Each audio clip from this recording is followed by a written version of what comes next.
طابت أوقاتكم بكل خير. نشرة الأخبار من الفضائية الإريترية، معكم فيها شهاب رأية والمستال بأهم وأبرز العناوين.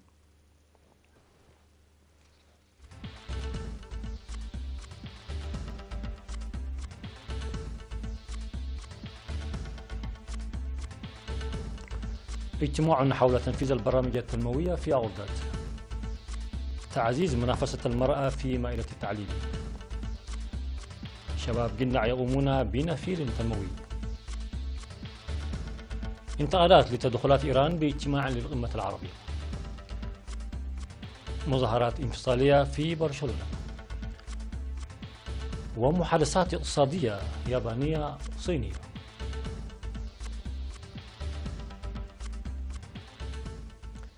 مرحبا بكم. عقد مديرية أغردات السيد إسحاق طعوم اجتماعا لسكان المدينة لبحث المشاركة الشعبية لتنفيذ برامج التنمية. وأوضح السيد إسحاق بأن البرامج تشمل بناء مدارس بديلة للمدارس الابتدائية التي تدرس في الرواكب وصيانة أسوار المدارس والبنى التحتية الأخرى وحل النقص في الفصول الدراسية ومستشفى أغردات. كما أشار إلى أن البرامج تشمل أيضا صيانة آبار مياه الشرب الموجودة في نهر بركة وتغيير أنابيب المياه في المدينة ومد الكهرباء في مناطق المدينة التي لم يصلها التيار الكهربائي وبناء جسور في الأودية الموجودة على طريق أغردات تكراريت وإزالة الطمي من الحفائر. وقال السيد إسحاق طعوم أن هذا العمل الذي يحتاج لتنسيق المؤسسات والمجتمع قد تم البدء في بعضه. من جانبهم أكد المجتمعون على جاهزيتهم لإنجاح البرامج داعين للاهتمام بمجال الصرف الصحي التي أصبحت خارج العمل لسنوات طويلة وحماية أشجار ونباتات المدينة من الحيوانات وغيرها من الآراء البناء.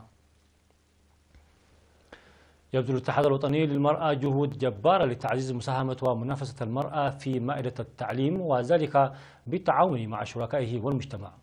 وقد نظم فرع المرأة في إقليم القاش بركة في إطار البرامج الهادفة للمرأة نظم برنامج لترسيخ ثقافة القراءة لدى المرأة وإكسابها المعرفة. وأوضحت مسؤولة المرأة في الإقليم السيدة يحدقة يوهانس بأن الهدف الأساسي من البرنامج المنظم بالتنسيق بين المكتب المركزي للمرأة ومركز الأبحاث والتوثيق التابع للجبهة أوضحت هو أنه يهدف إلى تحميل الآباء وخاصة الأمهات مسؤولية ترسيخ ثقافة القراءة لدى الأبناء ومنحها اهتماما أكبر. من جانبها قالت مسؤولة الشؤون السياسية والتنظيمية بالفرع السيدة أخبرت تخسي إن الجهود الجارية لتنشئة الأمة المتعلمة لبناء مجتمع متحضر لا تنجح إلا بمشاركتها الواعية داعية الأمهات إلى بذل جهود حسيسة لترسيخ ثقافة القراءة لدى الأبناء منذ الصغر. أوضح شباب مديرية قندع أنهم سيعملون بقوة من أجل الاستقرار البيئي والمحافظة على الثروات البيئية التي توجد في مناطقهم وتنميتها بصورة أفضل. جاء ذلك لدى إجرائهم نفير تنموي بمنطقة إمبات كالا لتنمية المياه والتربة والعمل على تشجير المنطقة. وقد أشار خبير الزراعة المهندس كاسيتي جبراتنسائي إلى أن الشباب أقاموا 800 حفرة وشرعوا في إجراء مدرجات وقنوات تحويلية لمسافة 600 متر. نظم في مديريتي بارنتو ومنصورة لقاء يساعد في تقييم العملية التعليمية وتعزيز نتائج الطلاب. وقد بحث التقييم الذي شارك فيه المشرفون التربويين ومدراء المدارس ومسؤولي الوحدات ومدراء الضواحي وممثلي المواطنين بحث المبادرات المتخذة لتحسين أعداد الطلاب تماشيا مع الجهود الجارية لتوسيع التعليم حتى المناطق الريفية البعيدة التي تلعب دورا كبيرا في تأكيد فرص التعليم. وقال مسؤول فرع التعليم بإقليم القاش بركة في جلسات التقييم المنتظمة في مدينة بارنتو السيد محمد علي إبراهيم إن الجهود جارية لحل إشكالية البنى التحتية للمدارس ومستلزماتها، موضحا بأهمية المساهمة والمشاركة المنسقة للجهات الحكومية والجبهة والمجتمع لاستفادة المواطنين الجيدة من الفرص التعليمية المتاحة. وقد ذكر كل من مدير مديرية بارنتو والسيد أوريلو جاكومينو والسيد يماني تصفى ميكائيل مدير مديرية منصورة بالعمل الجاد الجاري لتعزيز المساهمة في مائدة التعليم، مذكرين الدفع بقوة بالمبادرات التي يتخذها المجتمع لإكمال المستلزمات التعليمية.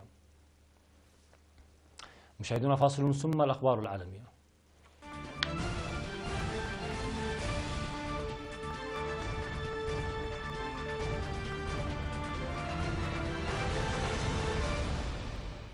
على الصعيد العالمي، اختتمت القمة العربية التي استضافتها مدينة الزهران في المملكة العربية السعودية. اختتمت أعمالها بالتأكيد على رفض أي تدخل من جانب إيران في الشأن العربي، وعلى الالتزام بالعمل من أجل إقامة دولة فلسطينية عاصمتها القدس الشرقية.